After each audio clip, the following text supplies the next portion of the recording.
when our friends wanted to go out and, do trips and do this and do that. Of course we wanted to, but then we realized, okay, listen, we can go to Italy every year if we wanted to. Like, we have the money to do it. You have the money to do it. You could do that type of shit. But then are you going to pay your bills on time?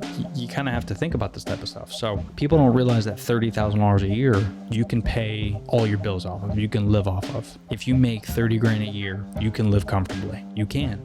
Here's how I know. If they told us tomorrow that sales tax was 20%, what are you going to do? You're going to pay for it.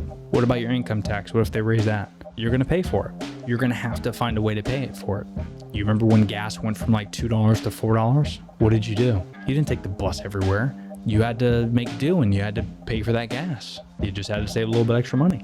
The question is, are you preparing yourself just in case something does happen? And that's one thing that COVID has really, really taught me.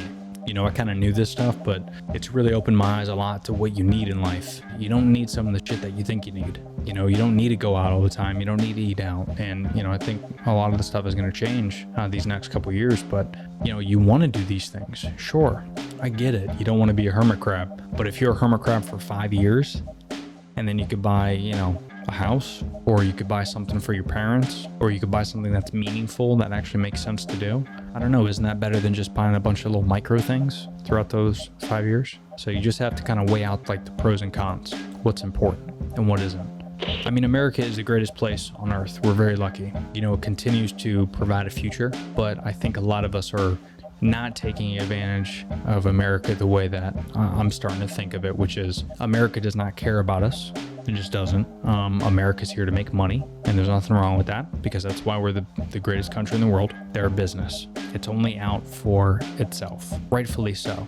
And by the way, it always has been. And since it was founded, technically not founded, stolen, since it was stolen, it's always cared about being profitable and being greedy.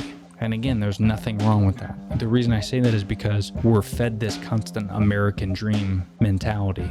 You can have the American dream, but while that happens, America is going to feed you propaganda and bullshit and things you don't need so that they can make money. And if you fail, you fail. That would be my thing, is just surround yourself with positive people. Be cheap. Be very cheap. It's okay. Save money for your future and just treat everyone with respect. Those would be my things.